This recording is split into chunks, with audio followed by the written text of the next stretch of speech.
శ్రీ సాయి లీలామృతం అధ్యాయం 23 సమాధానమిచ్చే సమాధి. జీవన్ముక్తులు ప్రళయంలో కూడా నశించరని భగవద్గీత, యోగినిష్టము, యోగ వాసిష్టము చెబుతున్నాయి. ఇక పూర్ణ దత్తావతారమైన బాబాకు జీవులను ఉద్ధరించడమే అవతార కార్యం గనుక ఆయన లీల మహాసమాధికి ముందులాగానే నేడు కూడా కొనసాగుతోంది. అంతవరకు భక్తులతో ఆయనకు గల అనుబంధం అలానే కొనసాగుతుంది. కాకా మహాజనికి నవంబర్ 13, 1918 స్వప్నంలో సాయి కనిపించి, నేను సమాధి చెంది నెల అయ్యింది, మాసిక పూజ చెయ్యి. అతడు నిద్ర లేచి చూస్తే ఆ మాట అక్షరాలా నిజమయ్యింది. ఆ రోజు అతడు సాయిని పూజించి కాకా దీక్షత్, ప్రధాన్, హేమత్ పంతులకు భోజనం పెట్టాడు. అలానే నాగేష్ అనే భక్తుడు సమాధి ప్రక్క గదిలో నిద్రించేవాడు. అప్పుడు అతనికి తోటి వారికి సమాధి నుండి రకరకాల సంగీతం వినిపిస్తుండేది. అంతటితో వారు ఆ గదిలో నిద్రించడం మానేశారు. కేకే ప్రధాన్కు అనేకసార్లు గురుస్థానంలో నుండి సాయి భౌతికంగా దర్శనమిచ్చారు. ఒకప్పుడు తాత్య తీవ్రమైన ఉబ్బసంతో బాధపడ్డాడు. వైద్యుడు మందిచ్చి దానిని అంజీర్ పండ్ల రసంతో తీసుకున్నాడు. అది ఆ పండ్లు దొరికే ఋతువు కాదు. ఒకరోజు ఆరతి అయ్యాక అతడింటికి వస్తూ, ఇప్పుడు బాబా నన్ను పట్టించుకోవడం లేదా? ఇప్పుడు పండ్లు దొరకవే, ఏం చెయ్యాలి అనుకున్నాడు. ఆశ్చర్యం. తలుపు తెరిచేసరికి పూజలో బాబా పటం వద్ద అప్పుడే కోసిన అంజీరాలు 14 ఉన్నాయి. ఒక చైత్రమాసంలో దాసగుణం షిరిడీలో 17 రోజులు హరికథ చెప్పాడు. ఒకరోజు బాబా పాదాల నుండి గంగా యమునలు జలాలు వచ్చిన లీల విని కొందరు భక్తులు నమ్మలేదు. చిత్రం. నాటి నుండి కొన్ని రోజులు సమాధి పడమర అంచున నీరు ధారలాగా, సన్నని ధారలా కారింది. అదెక్కడి నుండి వస్తున్నదో ఎవ్వరికీ తెలియలేదు. సాయి దేహంతో ఉన్నప్పుడు అతి చనువు వలన వారిని చాలినంత భక్తి శ్రద్ధలతో పూజించలేకపోయానని శ్యామ పరితపించాడు. ఆయన ప్రసాదించిన ఊది పట్లం ప్రాణప్రదంగా పూజలో పెట్టుకున్నాడు. అతడు బొంబాయి వెళ్ళినప్పుడు ఒక రాత్రి బాబా కల్లో కనిపించి, నేనిచ్చిన ఊది పొట్లం రోడ్డు పక్కన చెత్తకుండీలో ఉన్నది, త్వరగా వెళ్ళు అని హెచ్చరించారు. శ్యామ ఇల్లు చేరి చూస్తే పూజలో ఆ పొట్లం లేదు. ఇల్లు సర్దడంతో దానినెవరో తీశారు. ఇంటి ప్రక్కనున్న చెత్తకుండీలో చూస్తే పొట్లం దొరికింది. 1942 సంవత్సరం షిరిడీ వచ్చే భక్తుల సంఖ్య పెరగజొచ్చింది. వారి కోసం వసతి గృహాలు నిర్మించడానికి సంస్థానం వారు గురుస్థానం దగ్గర భూమిని కొనదలిచారు. కానీ కేశవనారాయణ కులకర్ణి అది అమ్మనన్నాడు. వారు సాయికి మొరపెట్టుకోగా తరువాత గురువారం రోజు రాత్రి కులకర్ణికి కలలో బాబా కనిపించి, నిజానికి ఆ భూమి నాది, అది నీవు సంస్థానానికి వెంటనే అమ్ము, నీకు 3 ఇంతలు లాభం వస్తుంది అన్నారు. అతడు వెంటనే సంస్థానానికే అమ్మాడు. ఆ పైకంతో అతడు గ్రామంలో వేరొక స్థలం కొనాలని చూస్తే ఆసామి అమ్మనన్నాడు. ఆ ఆసామికి కలలో బాబా కనిపించి ఆ స్థలం అతనికి అమ్మమని చెప్పారు. ఆ వ్యవహారం వలన అతడికి 3 రెట్లు లాభం వచ్చింది. డాక్టర్ రుస్తుంజీ సంవత్సరం 1930లో నిమోనియా వచ్చి బొంబాయిలోని పార్సీ జనరల్ ఆసుపత్రిలో స్పృహ లేకుండా పడి ఉన్నాడు. ఆ మైకంలో అతనికి ఒక ఫకీరు కనిపించి, నేనెవరో తరువాత నీకే తెలుస్తుంది అని ఒకసారి అతని మంచం చుట్టూ తిరిగి అదృశ్యాలయ్యారు. తరువాత డాక్టర్ అతనిని పరీక్షించి అతడు ఆరోగ్యంగా ఉండటం చూచి విస్తరపోయి, తనను కాపాడిన ఫకీరెవరా అని అతడు ఆలోచిస్తుండేవాడు. ఒకసారి బస్సులో సాటి ప్రయాణికుని దగ్గర ఒక పుస్తకంలో బాబా పటం చూచాడు. తనను కాపాడినది సాయియేనని గుర్తించి వారి చరిత్ర పారాయణం, పూజ ప్రారంభించాడు. అతనిని 1949లో సాయి సంస్థానం వారు షిరిడీలోని ఆసుపత్రిలో నియమించారు. ఒకప్పుడు అతని భార్యకు కళ్ళ జబ్బు వచ్చింది. ఆమె రోజు సాయి సమాధికి ప్రదక్షిణం చేసి తనకు వ్యాధి తగ్గితే సాయిబాబా పల్లకీకి స్వయంగా గుడ్డ కుట్టి సమర్పిస్తానని మొక్కుకున్నది.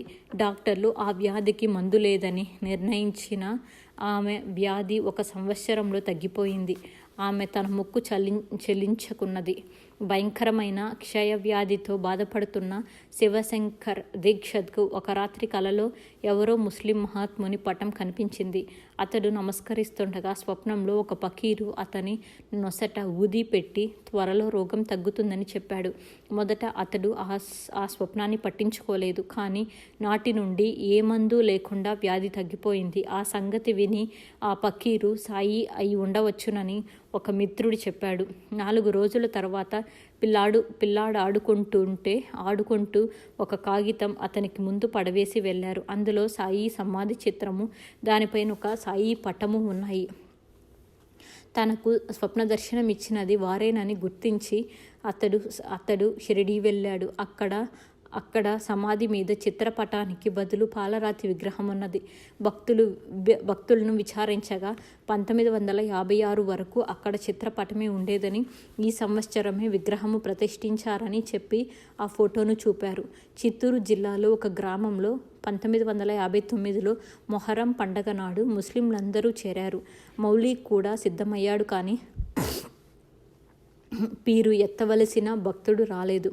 అప్పుడక్కడున్న తిరువెంగళంను పీరు ఎత్తమన్నారు. అతని నడుముకు పీరు కొయ్య కట్టి ఆ గుడ్డతో అతని ముఖం కప్పారు. వెంటనే అతనికి బాహ్య స్మృతి తప్పింది. నాకొక్కసారిగా మెరుపుల కాంతి కనిపించింది.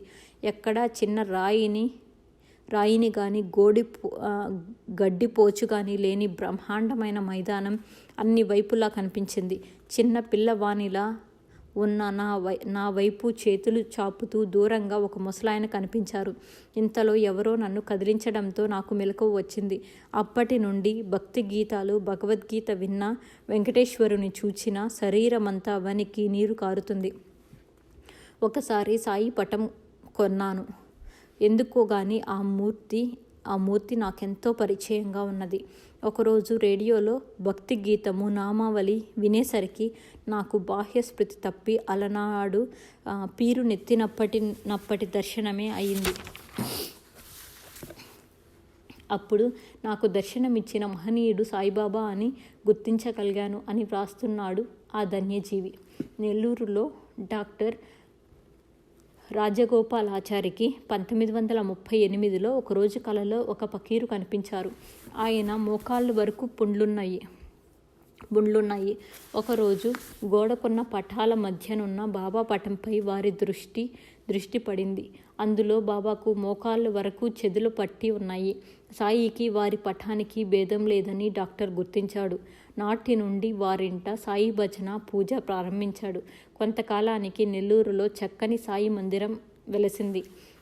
బీబీ దూబే 1957లో ప్రమాదకరమైన ఉదర రోగంతో చాలా కాలం బాధపడ్డాడు. వైద్యులు కూడా ఆశ వదలడంతో శ్రీకృష్ణుని ధ్యానిస్తున్నాడు. నాటి తెల్లవారుజామున కలలో కప్ని తలకు గుడ్డ ధరించి ఒక మహనీయుడు కనిపించారు. వెంటనే అతడు ఆహా, ఈయనే నా గురువు అని కేక పెట్టాడు. ఆ కేకకు అతనికే మెలకువ వచ్చింది. అయినా ఆ సంగతి అతనికెవ్వరూ చెప్పలేదు. సంవత్సరములు దొర్లిపోతున్న ఆ మహనీయుడు మరుపు రాలేదు. ఆయన గురించి ఏమైనా తెలుస్తుందేమోనని ఎన్నో ఆధ్యాత్మిక గ్రంథాలు, పత్రికలు చదువుతుండేవారు. అతనికి 1970లో హోషంగాబాద్ బదిలీ అయ్యింది. అతడక్కడ ఒక షాపులో ఆ మహనీయుని పటం చూసి విచారిస్తే ఆయన షిరిడీ సాయిబాబా అని మాత్రమే చెప్పగలిగారు. తరువాత 1972లో ఉద్యోగరీత్యా పిపారియాకు వెళ్ళినప్పుడు ఆయన మిత్రుడు తన ఇంట్లో సాయి పటం చూపి ఆయన లీలలను వివరించారు. తరువాత అతడు 1973లో షిరిడీ వెళ్ళి అప్పటి నుంచి సాయిని కొలుచుకుంటున్నాడు. శ్రీమతి సుశీలమ్మ గారికి చాలా కాలం బిడ్డలు లేకుంటే సాయిని పూజించుకోమని ఆమె అన్నగారు ఒక పటమిచ్చాడు. కొద్ది కాలానికి అబ్బాయి జన్మిస్తే సాయిబాబా అని పేరు పెట్టారు. ఒకసారి ఆమెకు తీవ్రంగా విరోచనాలై ఎన్ని మందులిచ్చినా తగ్గలేదు. ఆమె 21వ రోజున తెల్లవారుజామున బయటకు వెళ్ళలేక మంచం ప్రక్కనే కూర్చున్నది. సాయి గదిలో ప్రవేశించి ఆ గూట్లో తుంచాను, కట్టుకో, బాధ తగ్గుతుంది.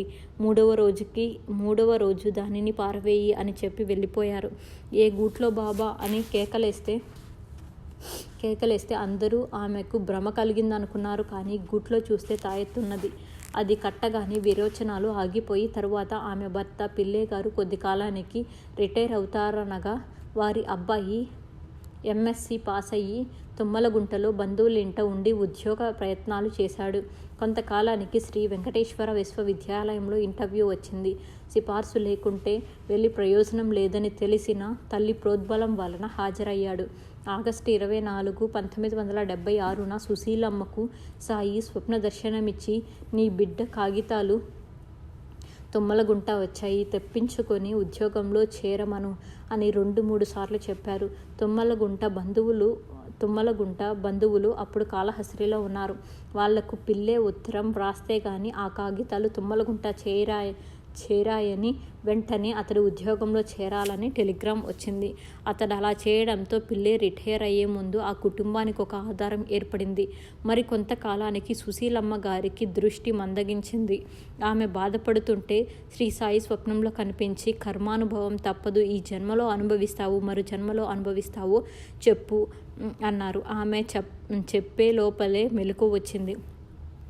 తరువాత ఆమె వేరే బాధల్లో ఉన్నప్పుడు సాయి కలలో కనిపించి శ్రీరామ రామ రమేథి రామ రామే రమే రామే మనోరమే అన్న శ్లోకం జయించమన్నారు. మార్చి 1978లో ఆమె కన్ను ఆపరేషన్ చేయించుకొని ఇంటికొచ్చాక రాత్రి మేడ మీద నిద్రపోతుంటే ఒక గబ్బిలం కన్ను పీకింది. మరోరోజు డాక్టర్కు చూపిస్తే కన్ను రాదని చెప్పి ఇంటికి పొమ్మన్నారు. ఆమె బ్రతిమాలిన 4 రోజులు ఆసుపత్రిలో ఉంచారు. చివరి రోజు రాత్రి సాయి కలలో సాయి ఆమెకు కట్టు విప్పి తీర్థమిచ్చారు. పై శ్లోకమే చెప్పింది. ఇప్పుడు కనిపిస్తున్నదా అన్నారు. కనిపిస్తున్నది గాని ఈ కర్మ మరు జన్మలో అనుభవించాలన్నారే అని బాధపడింది. నీకు దృష్టి ఇచ్చినా ఇవ్వకున్నా గొడవేనా అని కేకలేసి గుడ్డివారికి అన్నం పెట్టు, చేతనైతే సహాయం చెయ్యి, దేవునికి 10 టెంకాయలు కొట్టు, ఈ కర్మ తొలగుతుంది అన్నారు. తెల్లవారి కట్టు విప్పేసరికి ఆమెకు కళ్ళు కనిపిస్తున్నాయి. అది బాబా లీలే అన్నారు డాక్టర్లు. అంటే ఆమెకు సంతానము, ఆరోగ్యము, జీవనోపాధి, కర్మ నివృత్తి ప్రసాదించాడు సాయి.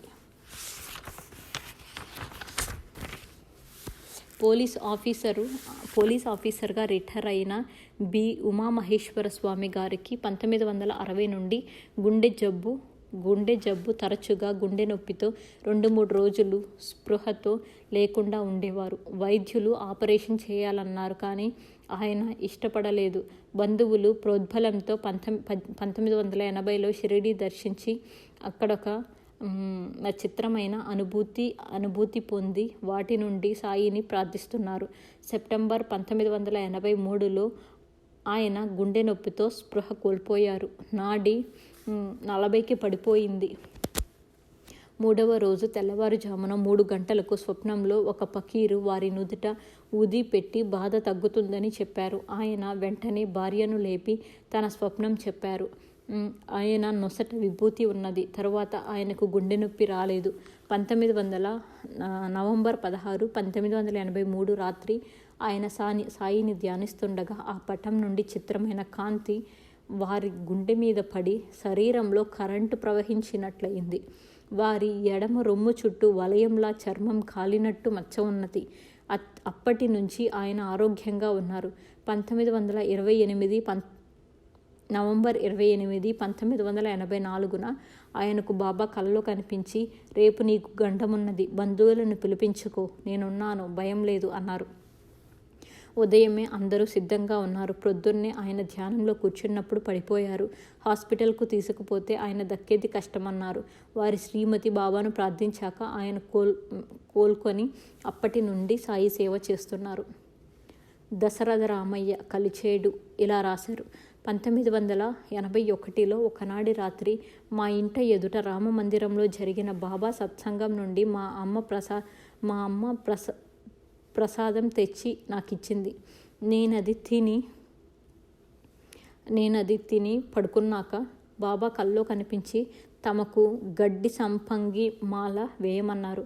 మరురోజు అది సమర్పించినప్పటి నుండి ఆయన మమ్మల్ని కాపాడుతున్నారు. సుమారు 20 రోజులు నాకు గుండె నొప్పి వచ్చి నా గదిలో పడుకున్నాను. కలలో ఒక ఆజానుబాహుని పాదం మాత్రం నాపై నుంచి దాటుకొని పోతున్నది. నేను దానిని తాకి దండం పెట్టుకున్నాను.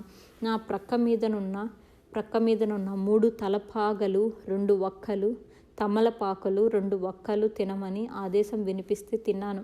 తెల్లవారేసరికి గుండె నొప్పి తగ్గిపోయింది. మరొక నెలకు పొట్టవాపు, ఆయాసము వచ్చాయి.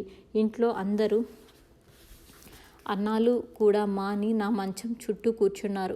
నాకు కునుకు పట్టగానే కలలో శ్రీ సాయి దర్శనమిచ్చి ఆవాల సైజు మాత్ర 1 నోట్లో వేశారు. తెల్లవారేసరికి ఆరోగ్యంగా ఉన్నాను. మరోసారి ఇంజెక్షన్ వలన రియాక్షన్ వచ్చి నా ఒళ్ళంతా గొడ్డళ్లతో కొట్టినట్లు నొప్పి వచ్చింది. మళ్ళీ డాక్టర్ వద్దకు వెళ్ళలేక ఏడుస్తూ పడుకున్నాను. కునుకు పట్టగానే బాబా నా తల వద్ద కూర్చొని నా మాడుకు విభూతి అద్దమన్నారు. ఆ స్పర్శకు నాకు మెలకువ వచ్చింది. అప్పుడు రాత్రి 3 గంటలయింది. నాకు తలనొప్పి మచ్చుకు కూడా లేదు. తరువాత ఒకసారి బాబా స్వప్నంలో నాకు నామం చెప్పి దానిని జపించుకోమన్నారు. శ్రీమతి శేషరత్నం ఇలా రాస్తున్నారు. బాబా మందిరంలో జరిగే అన్నదానాలకు వంట చేస్తుండడంతో చిన్ననాటి నా బాబా భక్తి మళ్ళీ మేల్కొన్నది. ఒక గురువారం నాడు మాస్టర్ గారి వద్ద శ్రీ సాయి లీలామృతం తీసుకున్నాను. నాటి సాయంత్రం మగతగా పడుకున్నప్పుడు షిరిడీలోని మసీదు సమాధులు దర్శనమైంది. సమాధిపై గాలిలో బాబా కూర్చొని కనిపించారు. ఆయన నా వైపు బెత్తం చూపి తమ ఎదుట బాసిపట్టు వేసుకొని తలపై చీర కొంగు కప్పుకొని కూర్చోమన్నారు. అప్పుడు ఒక యోగము ముద్ర చూపి అరబ్బీలో ఒక మంత్రం చెప్పి దానిని జపించమన్నారు. మెలకు వచ్చేసరికి ఆ మంత్రం మర్చిపోయాను. ఆ విషయం మాస్టర్ గారితో చెబితే ఆయన ఆ మంత్రం కాగితం మీద రాసి ఇచ్చారు. మా 6 ఏళ్ల పాప శ్రీ సాయి లీలామృతం అక్షరాలు గుణించుకొని చదవటంలో తప్పులు దొర్లుతుంటే బాబా కల్లో కనిపించి సరిగ్గా చదువుకుంటే తంతానని బెదిరించారు. పాప భయపడి చదవడమే మానేసింది. మాస్టర్ గారితో చెబితే పాపకు ప్రసాదం ఇచ్చి ఈసారి సరిగ్గా చదువు, బాబా కొట్టర్లే అన్నారు. నాటి రాత్రి పాపకు మళ్ళీ బాబా కల్లో కనిపించి భయం లేదు, చదువు అని ప్రేమగా చెప్పారు. కే నవనీతం, వడమాల్పేట ఇలా రాస్తున్నది. నేను 1975లో MA పాస్ అయి ఒక యోగ శిక్షణ శిబిరంలో శిక్షణ పొందుతుండగా ఒక సహపాఠి సులోచన చదువుతున్న శ్రీ సాయి లీలామృతం విని ఆ గ్రంథం తెప్పించి పారాయణం చేస్తున్నాను. ఒకరోజు ధ్యానంలో కాంతిమయ దేహంతో బాబా దర్శనమై చెప్పలేనంత సంతోషం కలిగింది. మరొక రోజు నా మేనల్లుడు జబ్బు చేసి చనిపోయినట్లు నేను సాయిని స్మరించి తాకగానే అతడు జీవించినట్లు కనిపించింది. అప్పుడు మా ఊళ్ళో అతనికి జబ్బు చేసి కొద్దిలో ప్రమాదం తప్పిందట. ఒకప్పుడు ధ్యానంలో నా శరీరం పైకెగిరి దూరాన పడుతుండటం వలన ఒళ్ళు నొప్పులు జ్వరము వచ్చాయి. అప్పుడు ఊది తీసుకొని బాబా సందేశం కోసం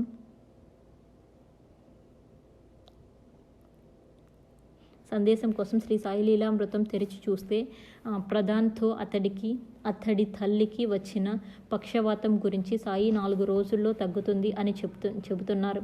అందువలన నాకెంతో బాధగా ఉన్నా మందు తీసుకోలేదు. 4వ రోజు రాత్రి 9:30 గంటలకు కూడా నొప్పులు తగ్గేలా లేవు.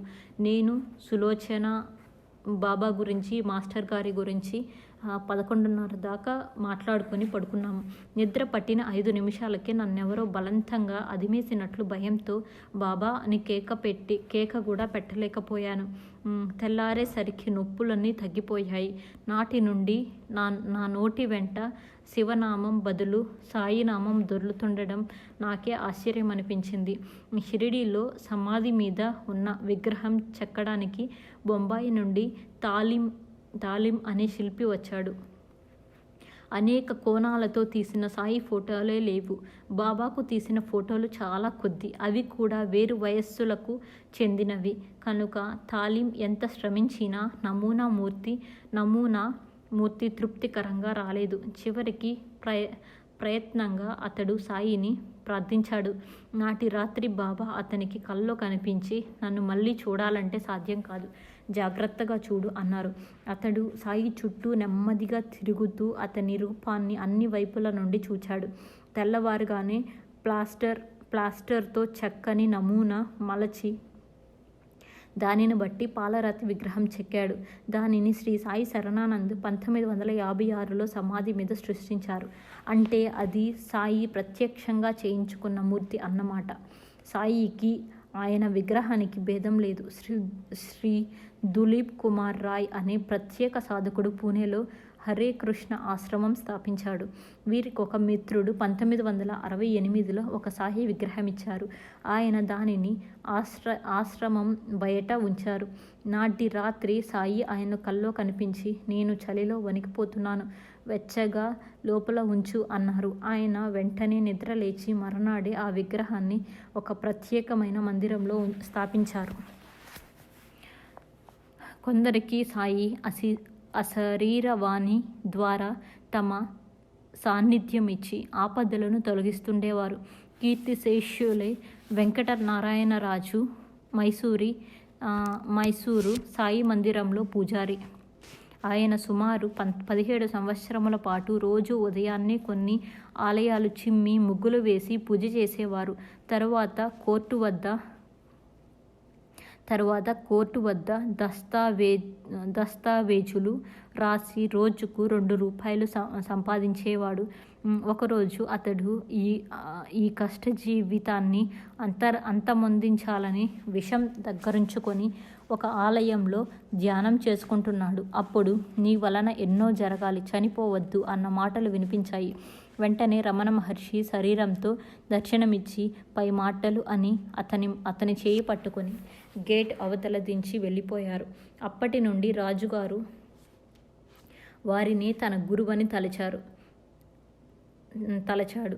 ఆయనే మళ్ళీ ఒకరోజు దర్శనమిచ్చి, నీ గురువు నేను కాదు, షిరిడి సాయిబాబా అని అదృశ్యులయ్యారు అని చెప్పి అదృశ్యమయ్యారు. అప్పటి నుండి రాజుగారు సాయి భక్తుడయ్యాడు. శ్రీ సాయి తరచుగా వారికి కనిపించి మాట్లాడేవారు. ఎన్నోసార్లు కాకి, కోతి, ఆవుల రూపాల్లో వారింటికొస్తే రాజుగారి భార్య గుర్తించక అదిలించేవారట. తరువాత బాబా అతనితో, నేను వస్తే అమ్మ అదిలించింది అనేవారు. రాజుగారు కొంతకాలం తన మార్వాడి వద్ద లెక్కలు రాసేవారు. ఒకరోజు బాబా, నీవిక కలం పట్టవద్దు, నా సేవ చేసుకో, అన్నమదే వస్తుంది అన్నారు. రాజు వెంటనే ఆ పని మానేశాడు. ఒకరోజు వారింట్లో బియ్యం లేవు. నాడు ఆ మార్వాడి భార్యకు బాబా పటంలో నుంచి వెంటనే రాజుకు బియ్యం పంపించు అని ముమ్మారు వినిపించింది. ఆమె వెంటనే బస్తా బియ్యం పంపించింది. కానీ రాజుగారు, ఇవి తీసుకోమని సాయి నాతో చెప్పాలి కదా అన్నారు. బాబా తరువాత అతనికి అలానే ఆజ్ఞాపించారు. మరొక రోజు అతని భార్య బెంగుళూరు వెళ్లారు. ఇంట్లో తినడానికి ఏమీ లేవు. రాజుగారు సాయియే తనకన్నీ ఏర్పాట్లు చేస్తారు కదా అని తలచి దక్షిణ నుండి ₹10 తీసుకోబోయాడు. వెంటనే బాబా చెంప మీద కొట్టి, ఆ డబ్బు తీసుకుంటావట్రా అన్నారు.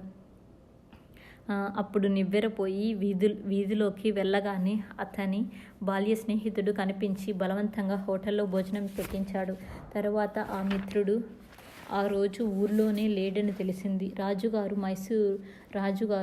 మైసూరు సాయిబాబా మందిరంలో చాలా కాలం సేవ చేసి ఇటీవల పరమపదించారు. M.F. బంగారా, కొత్త ఢిల్లీ ఇలా రాశారు. పార్సీ సంప్రదాయకురాలైన నా భార్య బాబాలను నమ్మదు, నేను మాత్రం నమ్ముతాను. 1956లో ఒక సాయిబాబా క్యాలెండర్ మా ఇంట్లో ఉండేది. ఒకరోజు అనాలోచితంగా ఆయనకు నమస్కరించి ఆయన గురించి ఏమీ తెలియకుండానే అలా ఎలా చేశానని ఆశ్చర్యపోయాను. ఇల్లు సర్దుతుండగా నా భార్యకు ఆ గది నుంచి, బిడ్డ నాకు మాల వేయి, నీకు మేలు జరుగుతుంది అని వినిపించిందట. ఆమె వెంటనే ఆ క్యాలెండర్కు మాల వేసింది. అప్పటి నుండి దానిని పూజిస్తున్నాము. అప్పట్లో మేము ఆర్థిక ఇబ్బందుల్లో ఉన్నాము. ఆమె మా మాటకు ఆమె మా కుటుంబ శ్రేయస్సు కోసము మాకు బాబు పుట్టాలని సాయిని ప్రార్థించింది. ఏడాదిలో మాకు బాబు పుట్టాడు. నా జీతం కూడా పెరిగి మంచి బ్యాంకు ఆఫీసర్గా పేరొచ్చింది. అలా మేము కోరుకున్నదల్లా జరిగేది. అవసరంలో ఆయన సందేశం కూడా అందేది. కానీ ఇవన్నీ మా భ్రాంతులేమో అనుకునే వాళ్ళం. ఒకరోజు నేను ఇన్స్పెక్షన్ కోసం వెళ్తుంటే సాయంత్రానికి తిరిగి రావాలని నా భార్య పట్టుబట్టింది. కానీ బాబా దగ్గర నాకు నీవీరోజు తిరిగి రాలేవు అని వినిపించింది. దారిలో ఒకచోట రైలు గేటు వేస్తే ఆగాము. పక్క బస్సులో పెద్ద మనిషి మా డ్రైవర్తో మాట్లాడి మా కారులో కూర్చోమన్నాడు. నాకు కోపం వచ్చింది. కానీ అతనిని బాబా పంపారని సర్దుకున్నాను. తరువాత ఒక ఘాటు రోడ్డు మలుపులో కారు బ్రేకులు విరిగిపోయాయి. కారు వేగంతో పల్లానికి దిగుతోంది. ఎడమవైపు పెద్ద లోయ ఉన్నది. కారు డ్రైవరు కుడివైపు కొండకు మోటింప చూచినప్పుడల్లా ఏదో ఒకటి ఎదురొచ్చి కొద్దిలో ప్రమాదం తప్పింది. బాబా మాటలు జ్ఞప్తికి వచ్చి నాకు మరణం తప్పదనిపించింది. నా హస్తరేఖలు అలానే సూచిస్తున్నాయని నేను భయంతో, సాయి, నా కుటుంబం కోసమైనా నన్ను రక్షించు అని ప్రార్థించాను. వెంటనే టైరు బద్దలై కారు ఆగింది. డ్రైవరు టైరు మార్చి బయలుదేరాక మర్నాడు ఇల్లు చేరగలిగాను. బాబా మాటే నిజమైంది. పార్సీ మతస్థుడు మానిక్ షా బాబాకు సమర్పించకుండా ఏమీ తినేవాడు కాదు. అయినా చాలా కాలం షిరిడీ వెళ్ళలేకపోయాడు.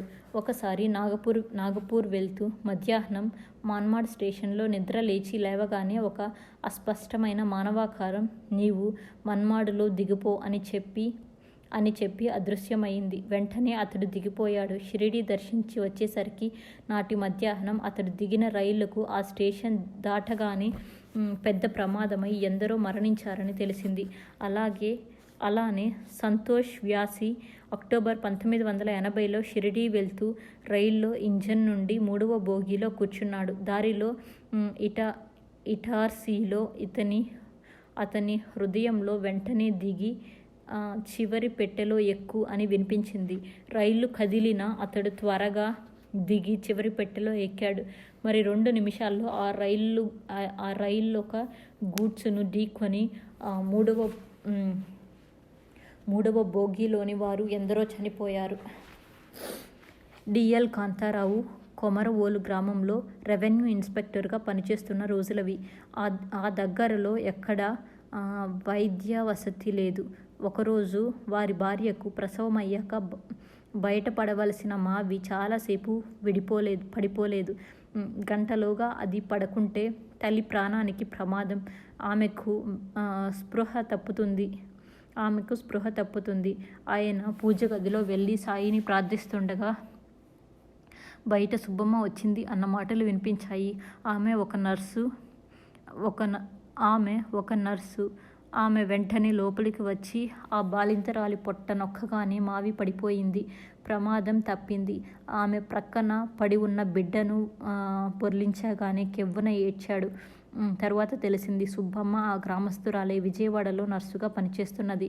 ఆ రోజు ఎందుకో అకస్మాత్తుగా ప్రేరణ కలిగి సెలవు కూడా పెట్టకుండా వచ్చింది. వెంటనే వెళ్ళిపోవాలనుకున్నది. కానీ ఆమె ఇల్లు చేరగానే ఈ సంగతి తెలిసి అక్కడికొచ్చింది.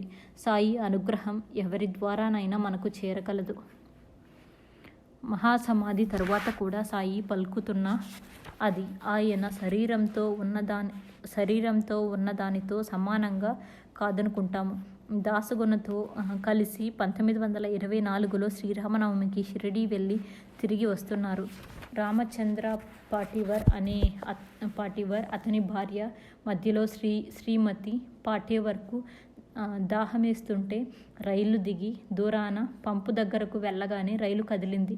ఆమె తొందరగా ఒక పెట్టెలో ఎక్కబోయి కాలు జారి రైలుకు ప్లాట్ఫామ్కు మధ్యలో పడిపోయింది. అందరూ కేకలు పెట్టి గొలుసులాగారు. రైలు కొంచెం ముందుకు పోయి ఆగింది. ఆమె భద్రంగా ప్లాట్ఫామ్ పైకి ఎక్కి కంగారు పడుతున్న జనంతో ఇలా చెప్పింది.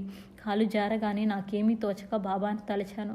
ఆయన నా పక్కనే కనపడి తమ చేతితో నన్ను ప్లాట్ఫామ్ కిందకు అదిమిపెట్టి నా ప్రక్కనే ఉన్నారు. కనుక నాకిక భయం లేదని నేను పైకొచ్చే వరకు ఆయన కనిపిస్తూనే ఉన్నారు. ఆర్ఎస్ చిట్నీస్, కొత్త ఢిల్లీ. 1950లో ఎవరో మహాత్ముని చిత్రపటం చూచి మంత్రముగ్ధుడయ్యాడు. ఆయన బాబా అని తెలిసాక వారి చరిత్ర చదివి 1952లో షిరిడీ వెళ్ళి సాయి సమాధిని చూడగానే అతని జీవితమే మారిపోయి అపారమైన శాంతి అనుభవమయ్యింది. అప్పటి నుండి బాబాను పూజించుకుంటున్నాడు. 1957లో తన చెల్లెలికి జబ్బు చేసిందని తెలిసి విమానాశ్రయంలో కూర్చున్నాడు. తాను బొంబాయి చేరేలోగా తన చెల్లికి జబ్బు తగ్గించమని ప్రార్థించాడు. ఇంతలో అతని ప్రక్కనే కాళ్లకు చెప్పులు లేకుండా తెల్లని కప్ని తలకు గుడ్డ ధరించి ఒక వృద్ధ ఫకీరున్నారు. ఆయన నిరాశగా చేతులు తల తిప్పి అదృశ్యమయ్యారు. ఇంకెవ్వరూ ఆయన్ను చూడలేదట. అతడు బొంబాయి చేరేసరికి అతని చెల్లెలు మరణించింది. 1965లో అతనికి విపరీతమైన కడుపు నొప్పి వచ్చి నీరు త్రాగడం కూడా కష్టమయ్యింది. డాక్టర్లు ఆపరేషన్ చేయాలంటే అతడు భయపడి బాబాను ప్రార్థించాడు. నాటి రాత్రి కలలో భయంకరులు 4 అతనిపై పడ్డారు. వెంటనే సాయి వారిపై పడి తరిమేశారు. తెల్లవారేసరికి చిట్నీస్కు జబ్బే లేదు. 1966లో ఒక గురువారం సాయి చరిత్ర పారాయణం పూర్తి చేసి ఆగ్రా వెళ్ళి దారిలో సాయి దర్శనమివ్వాలని ప్రార్థించాడు. సుమారు 60 మైళ్ళు వెళ్ళాక కారు అకస్మాత్తుగా నిలిచిపోయింది. బాబా వంటి ఫకీరొకరు కారు ప్రక్క నుండి ఆశీర్వదించి దక్షిణ తీసుకొని మాయమయ్యారు. డ్రైవర్ బ్రేకులు వేయకపోయినా కారు ఆగిపోవడం చిట్నీస్కు, వారి అబ్బాయికి, డ్రైవర్కు తప్ప కారులో మరెవ్వరికీ ఆ ఫకీరు కనిపించకపోవడం చిత్రం. ఇలాంటి అనుభవాలు సాయి అన్ని మతాల వారికి ప్రసాదిస్తున్నారు. ఓస్ బోర్న్ అనే ఆంగ్లేయుడితో 1960లో కోల్కతాలో ప్రక్క ఇంటిలో ఉన్న కుమారి డట్టన్ తన అనుభవం ఇలా చెప్పింది. ఆమె కొంతకాలం ఒక క్రైస్తవ మఠంలో ఉన్నాక అధికారులతో భేదమొచ్చింది. తాను ఆశ్రమం విడిచిపోయాక తన గతేమిటని ఆలోచిస్తూ దిగులుగా కూర్చున్నది. ఒక ఫకీరొచ్చి భయం లేదు, అంతా బాగుంటుంది అని చెప్పి దక్షిణ కోరాడు. వెంటనే ఆమెకు ప్రశాంతి కలిగింది. ఆమె వద్ద పైకం లేదంటే ఆయన నీ సొరుగులో 35 రూపాయలున్నది చూడు అన్నారు. చూస్తే పైకమున్నది కానీ ఫకీరే లేడు. క్రైస్తవ స్త్రీల ఆశ్రమంలోకి పురుషుడు ముస్లిము అయిన ఫకీరెలా వచ్చాడన్నదే ఆశ్చర్యం. ఆమె ఆశ్రమం విడిచాక ఆమె మేనల్లుడు ఆమెనెంతో ప్రేమగా చూచుకుంటున్నాడు. ఇదంతా విని ఓస్బోర్న్కు అప్పుడు ఆమెకు సాయి పటం చూపాడు. ఆమె ఆశ్చర్యంతో నాకు దర్శనమిచ్చినది వీరే అన్నది. మహబూబ్ షా సెప్టెంబర్ 30, 1982న తన భార్యకు గర్భకోశంలో వ్రణముంటే గూడూరులో డాక్టర్ సిఆర్ రెడ్డి గారి ఆసుపత్రిలో చేర్చారు. ఆపరేషన్ జరుగుతున్నది. ఆపరేషన్ మధ్యలో ఆమె పరిస్థితి ప్రమాదించింది. భాష ఒక్కడే డాక్టర్ గారి గదిలో బాబా పటం ముందు నిలిచి కన్నీటితో ప్రార్థిస్తుండగా వెనుక నుండి తెల్లని గుడ్డలు ధరించి ఒక ఆజానుబాహువు భుజం తట్టి, నీ భార్యకేమీ అవ్వదు, బాధపడకు అన్నారు. భాష కన్నీరు తుడుచుకుంటూ మళ్ళీ వెనుకకు తిరిగి చూచేసరికి అక్కడెవ్వరూ లేరు. మరుక్షణమే రోగికి ప్రమాదం తప్పిందని నర్సు చెప్పింది. దయాల్ శరణ్ ఇలా రాశారు. 1981లో శ్రీ సాయి లీలామృతం శ్రీ గురు చరిత్ర పారాయణం చేసి శ్రీ అయ్యప్ప దర్శనానికి వెళ్ళాను. వ్యానులో కొంత దూరం వెళ్ళాము. తరువాత ఇరుముడితో కొండల మీదుగా కొంత దూరం వెళ్ళాక 49 సంవత్సరముల వయస్సు గల నాకు నీరసం వచ్చి దిక్కుతోచక బాబాను ప్రార్థించాను. కొద్ది క్షణాల్లో చేతిలో కర్ర, కాళ్లకు రబ్బరు చెప్పులు వేసుకున్న ఒక వృద్ధుడొకడు నా ఎడమ చేయి తన చంకలో పెట్టుకొని పెట్టుకుని భయం లేదు, నిదానంగా నా వెంట నడు అన్నారు.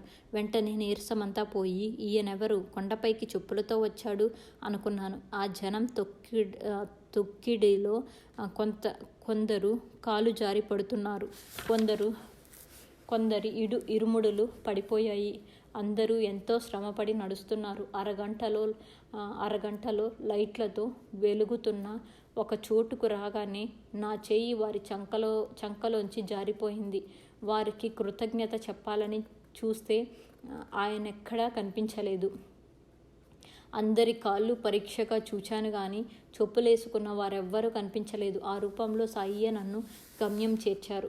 ఒకరోజు షిరిడీకి 600 మంది భక్తులు వస్తున్నామని సాయి సంస్థానాధికారి పాఠక్ గారికి కబురు చేశారు.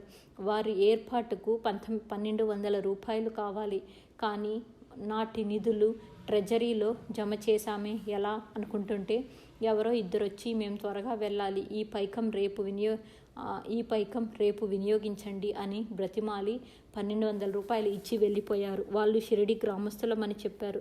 కానీ విచారిస్తే ఆ గ్రామస్తులు కారని తెలిసింది. 3వ రోజు ఒక భక్తుడు పాఠక్తో సాయి అబ్దుల్లా వచ్చి మీకు డబ్బిచ్చినట్లు నాకు 3 రోజుల క్రితం కలొచ్చింది అన్నాడు. బాబా తమ భక్తులనెన్నడూ పస్తుంచనన్నారు. బోరీ బందర్కు చెందిన ఒక అడ్వకేట్ షిరిడీ వెడుతుంటే టికెట్టు 100 రూపాయలు రైల్లో ఎవరో దొంగిలించారు. ఆ సంగతి ఎంత చెప్పినా టికెట్ కలెక్టర్ వినలేదు. అంతలో ఒక వృద్ధుడు అతని చేతికి ఒక టికెట్టు ఇచ్చి తమ వారొకరు రానందున ఆ టికెట్ అదనంగా ఉందని చెప్పాడు. తాను సాయి భక్తుడినని పరిచయం చేసుకొని అతని షిరిడీ ఖర్చులన్నీ కూడా భరించి బాబా చరిత్ర గ్రంథం కూడా ఇచ్చాడు. బొంబాయిలో తన చిరునామా కూడా ఇచ్చి వెళ్ళిపోయాడు. అడ్వకేట్ తిరిగి వస్తూ దారిలో చరిత్ర గ్రంథం తెరవగానే దానిలో 10 రూపాయలు నోట్లు 10 ఉన్నాయి. అతడిల్లు చేరేసరికి రైల్లో పోయిన పర్సు బాబా పటం దగ్గర ఉన్నది. ఆ వృద్ధుడికి ఇవ్వవలసిన పైకం తీసుకెళ్లి ముంబాయిలో విచారిస్తే అతని ఆచూకీయే కనిపించలేదు. ఆ వృద్ధుడు శ్రీ సాయిబాబాయే. రాహూరిలో కులకర్ణి తండ్రి 1965లో జబ్బుపడినప్పుడు ఒక ఫకీరు వచ్చారు. రోగి భార్య ఆయనకు భిక్ష ఇచ్చి తన భర్తను రక్షించమని కోరింది. ఆయన చిటికెడు పాదధూళి ఇచ్చి దానిని నీళ్ళలో వేసి త్రాగమన్నారు. 3 రోజుల్లోపల తగ్గుతుంది, వెంటనే నా దర్శనానికి షిరిడీకి రమ్మను అని చెప్పి వెళ్ళిపోయారు. అలానే 3 రోజుల్లో అతని రోగం తగ్గింది. ఆ కుటుంబం షిరిడీ వచ్చి స్థిరపడ్డారు. సంవత్సరం 1976లో కులకర్ణి జబ్బు చేసింది. ఒకనాటి రాత్రి అతడికి మెలకువ వచ్చేసరికి బాబా అతడికి పక్కనే కనిపించారు. అప్పుడు తలుపులు వేసే ఉన్నాయి. ఇంట్లో దొంగ దూరాడని అతడు కేకలేసేసరికి బాబా నవ్వి ఆశీర్వదించి మాయమయ్యారు. తెల్లవారేసరికి అతడికి జబ్బు తగ్గిపోయింది. ఒక పేద వితంతువు 1956లో పోలియో వచ్చిన తన కొడుకును షిరిడీకి తీసుకొచ్చింది. అతనిని కూలివాని భుజం మీద కూర్చోబెట్టి సమాధికి ప్రదక్షిణం చేయిస్తోంది. అది సిగ్గనిపించి అతడొకరోజు తన బదులు తల్లినే ప్రదక్షిణం చేయమని చెప్పి ఒంటరిగా గదిలో కూర్చున్నాడు. అకస్మాత్తుగా ఒక సాధువు అతని ఎదుట కనిపించి బలవంతంగా అతని లేవదీసి సమాధి వద్దకు తీసుకెళ్లాడు. అక్కడ అతనికొక స్తంభం పట్టుకునించోమని చెప్పి ఆయన మాయమయ్యాడు. తరువాత కొడుకు తనతో కూడా నడవడం చూచాక గాని తల్లి అతని మాట నమ్మలేదు. బొంబాయిలో ఉద్యోగం చేస్తున్న కరుణాకర్ ఉబ్బసం బాధ భరించలేక ఉద్యోగం మాని షిరిడీ చేరి అక్కడ చావడిలో సేవ చేస్తున్నాడు. ఒక రాత్రి అతడు తీవ్రమైన జ్వరము, దగ్గుతో బాధపడుతున్నాడు. కొద్ది కునుకు పట్టగానే కలలో సాయి కనిపించి దునిలో కొబ్బరికాయ, అగరొత్తులు, కర్పూరము సమర్పించు అన్నారు. అతడు మరురోజు దుని పూజ చేశాక పగలు బాధలు తగ్గి రాత్రి మాత్రం రాసాగాయి. అతడు ఒంటిపూట భోజనం చేస్తూ పగలంతా పనిచేసేవాడు. ఆ రోజుల్లో శివనేశన్ స్వామి మధ్యాహ్న భోజనమయ్యాక ద్వారకామాయిలోని రథశాలలో పడుకునేవారు. ఒకరోజు సాయంత్రం 4 గంటలకు కరుణాకర్ ఆయన వద్దకొచ్చి, నాకు మీరేమైనా తినడానికి ఇచ్చారా అన్నారు. లేదన్నారు స్వామి. అతడు ఆశ్చర్యపోయి, అదేమిటి, మీరు నాకీ వేరు ఇచ్చి దాన్ని నోట్లో ఉంచుకుంటే నా బాధ తగ్గుతుందని చెప్పారు కదా అని ఒక వేరు చూపించాడు. ఇద్దరూ ఆశ్చర్యపోయి అది సాయిలీలని గుర్తించారు. దానితోనే అతడి ఆరోగ్యం బాగుపడింది. అందుకే అతడు షిరిడీ విడిచి వెళితే వ్యాధి మళ్ళీ వచ్చి తిరిగి షిరిడీ రాగానే తగ్గేది. అందుకే అతడు షిరిడీలోనే ఉండిపోయాడు. జేవి రమణమూర్తి, రాజమండ్రి ఇలా రాశారు. స్వతహాగా నేనెంతో కోపిష్టిని. ఎన్నో అపరాధాలు చేశాను. శ్రీ సాయి లీలామృతం ఒకసారి చదివాక నాకు కోపం తగ్గింది. కొంతకాలానికి నేను శుష్కిస్తుంటే డాక్టర్లు పరీక్ష చేసి క్యాన్సర్ అన్నారు. నేను చికిత్సకు మద్రాసు వెళ్ళాలని 3,000 రూపాయలు సిద్ధం చేసుకుని జూన్ 25 సాయంత్రం శ్రీ సాయి లీలామృతం పారాయణం చేస్తుండగా ఒక వృద్ధ బ్రాహ్మణుడు విఠల్ నామం ముద్రించిన సాలువ కప్పుకొని వచ్చాడు. మొదట కొద్దిసేపు నా వద్దనున్న గ్రంథాలు తిరిగేసి, బాగుంది, నాకు 20 రూపాయలు కావాలి అన్నారు. నా దగ్గర డబ్బులు లేదంటే మద్రాసు వెళుతున్నావుగా, వెళ్ళు, నీకేమీ ఉండదు అని వెళ్ళిపోయారు. ఇంతలో నా భార్య వచ్చి ఆ రూపంలో బాబాయే వచ్చారనగానే నాకు దుఃఖం ఆగలేదు. మరో రోజు గురువారం భరద్వాజ గారిని అడిగితే బాబాకు అగరొత్తి పెట్టి క్షమాపణ చెప్పుకోమన్నారు. అలానే చేశాను. నాటి సాయంత్రం సత్సంగం నుంచి ఇంటికి వెళ్ళేలోగా ఆ స్వామి వచ్చి 20 రూపాయలు తీసుకెళ్లారట. తరువాత నన్ను మద్రాసులో పరీక్ష చేసి నా వ్యాధి క్యాన్సర్ కాదని తేల్చారు. ఎస్ బాబు వలి ఇలా రాశాడు. BA చదివిన నేను నాస్తికుడుగా దేశదిమ్మరిగా తిరిగేవాణ్ణి. 1955లో నా వివాహమై ఒంగోలు వస్తుంటే నా సోదరికి జ్వరం వచ్చింది. ఒక స్టేషన్లో ఒక సాధువు వచ్చి సాయిని స్మరించి విభూతి పెట్టగానే గంటలో ఆమెకు జ్వరం తగ్గింది. అప్పటి నుండి నాకు విశ్వాసం కలిగి శ్రీ గురు చరిత్ర, శ్రీ సాయి లీలామృతం పారాయణం చేస్తున్నాను. ఆ క్రిందటి సంవత్సరం నా తల్లిదండ్రులు పారాయణం చేస్తుంటే ఒక సాధువు ఒంగోలులో మా ఇంటికొచ్చి నాకు త్వరలో వివాహం అవుతుందని, తాము నవంబరు 1955లో వస్తామని చెప్పారు. ఆ లోపలే నాకు పాప పుట్టింది. తరువాత ఆ సాధువు మా ఎదురింటికి వచ్చి మా ఇంట్లో గులాబీ ఉన్నది, అందువలన మా పొరుటింటికి వెళ్ళమని చెప్పారట. పాప పుట్టిన 40వ రోజున భరద్వాజ మాస్టర్ గారి దగ్గరకు తీసుకెళ్ళి వారికి నచ్చిన పేరు పెట్టమంటే ఆయన పాపకు గులాబీ అని పేరు పెట్టారు. ఒకరోజు శ్రీమతి పి. అరుంధతి పైలానులో వారి ఇంటి గడపలో పడుకున్నారు. ఇంటి పూజ గదిలోంచి బాబా లేచి, మంచం అడ్డం తీయి, అక్కడ అబ్బాయి ఆపదలో ఉన్నాడు అన్నారు. ఆమె మంచం తీయగానే ఆయన బయటకు వెళ్ళి మరలా వచ్చి, అదృష్టం, నీవు మంచం తీయడం ఆలస్యమయ్యింది కనుక నేను ఒక చెట్టు అడ్డువేశాను, దానికి కొట్టుకొని జీపు ఆగింది అని పూజ గదిలోకి వెళ్ళిపోయారు.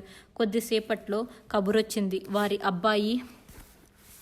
వారి అబ్బాయి నాగార్జున సాగర్లో జూనియర్ ఇంజనీర్. సరిగ్గా ఆ రోజు అదే సమయానికి అతడెక్కిన జీపు ఒక లోయను సమీపిస్తుండగా బ్రేకులు పనిచేయలేదు. కొద్ది అడుగులు జీపు ఒక లోయలో పడుతుందనగా చిత్రంగా ఒక చెట్టును కొట్టుకొని ఆగిపోయింది. చివరికి ఎట్టి ప్రమాదము జరగలేదు. ఇంట్లో పటముంటే సాయి ఉన్నట్లే. గుజరాత్ 1898 1976 మధ్యకాలంలో చునీలాల్ ఆసారాం భగత్ అనే గొప్ప సాయి భక్తుడుండేవాడు. అతడు మొదట శ్రీ ఉపాసని బాబా వద్ద ఉపదేశము, తరువాత శ్రీ దునివాలే దాదా గారి అనుగ్రహము కూడా పొందాడు. అటు తరువాత అతడు ఒకరోజు కరాచీలో సముద్ర తీరాన నడుస్తున్నాడు. హఠాత్తుగా శ్రీ సాయిబాబా అతనికి ప్రత్యక్షమై అతనిని సముద్రంలోకి నడవమన్నారు. వెంటనే అతడు సముద్రంలోకి నడిచాడు. అతడి తల మునిగిన క్షణంలోనే అతన్ని నీరు విసురుగా ఒడ్డున పడేసింది గాని అప్పటికే అతడు బాహ్యస్మృతి కోల్పోయి చాలాసేపటి వరకు స్పృహలోకి రాలేదు. అతడు తిరిగి ఇల్లు చేరేసరికి తరువాత ఒక బక్రీద్ పండుగ నాడు అతనికి మసీదుకు వెళ్ళి నమాజు చేయాలనిపించింది. అతడు దోవతి టోపీ పెట్టుకొని నమాజుకు వెడితే ముస్లింలు దండిస్తారని బంధువులు హెచ్చరించినా అతడు అలానే వెళ్ళాడు. అక్కడ అతనికెవ్వరూ అడ్డు చెప్పలేదు. అతడు నమాజు పూర్తి చేసుకుని బయటకు రాగానే మరలా సాయిబాబా అతనికి భౌతికంగా దర్శనమిచ్చి భుజం తట్టి, బేష్, చాలా మంచి పని చేశావు, ఇప్పుడు నగ్నంగా ఇంటికి పో అన్నాడు. అతడు నివ్వెరపోయాడు. అది ఇస్లాముకు విరుద్ధం గనుక అలా చేస్తే అచ్చటి ముస్లింలలో తగువు కొని తెచ్చుకోవడమే అవుతుందని, కానీ సద్గురువు ఆజ్ఞ మేరడంతో జీవితాంతం సద్గురువు ఆజ్ఞ మీరడం అంటే జీవితాంతము కష్టించి సాధన చేశాక అంతిమ పరీక్షలో విఫలమవడమే. వంటంతా చేసుకుని అన్నం తినలేకపోయినట్లే. అట్టి అవకాశం ఇక రాదు. వెంటనే అతడు ఒక స్నేహితునికి సాయి ఆజ్ఞ తెలిపి తాను విడిచిన వస్త్రాలు భద్రంగా ఇల్లు చేర్చమని చెప్పి వెంటనే తన వస్త్రాలు విడిచాడు. అలా చేయగానే అతనికి ఆనంద పారవస్యం కలిగి పెద్దగా కేకపెట్టి జనంతో కిక్కరిసిన కరాచీ వీధుల వెంట సుమారు 6-7 మైళ్ళ పట్టపగటి సమయంలో పరిగెత్తాడు. అంతకు మించి అతడికి ఇంకేమీ తెలియలేదు. ఒక చోట మాత్రం ఒక బ్రిటిషు పోలీసు ఇన్స్పెక్టర్ అతనిని అడ్డగించబోయాడు. చూనీలాల్ పెద్దగా సాయిబాబా ఈద్ ముబారక్ అని కేక వేయడంతో ఆ పోలీసు అధికారి కూడా సాయిబాబా ఈద్ ముబారక్ అని కేక వేయడంతో ఆ పోలీసు అధికారి కూడా వైదొలగి ఈద్ ముబారక్ అని చెప్పాడు. తరువాత కొద్ది కాలంలోనే అతనికి ఆధ్యాత్మిక వికాసం కలిగింది. శ్రీ సాయిబాబా ఆయన ఎదుట సాక్షాత్కరించి ఎన్నెన్నో యోగ సాధనలు నేర్పారు. ఎన్నో అద్భుతమైన అనుభవాలు ప్రసాదించారు. చివరకు శ్రీరామనవమి మార్చి 29, 1939 వారణాసిలో అతనికి అద్వైతానుభావం కూడా ప్రసాదించారు. అటు తరువాత ఆయన శ్రీ మోటో మహారాజ్ అను పేరు పరిపూర్ణుడైన సిద్ధపురుషుడుగా పేరు పొందారు. నశ్వరమైన శరీర సౌఖ్యాల పట్ల ఉదాసీనత చెంది అత్యంత సుఖం కోసం యత్నించే భక్తులకు పరమార్థాన్ని చేకూర్చడం శ్రీ సాయిబాబాకెంతో సంతోషము అన్న శ్రీ సాయి చరిత్ర వాక్యం ఎంత సార్థకమో. శ్రీ సాయి లీలామృతం 23వ అధ్యాయం సంపూర్ణం.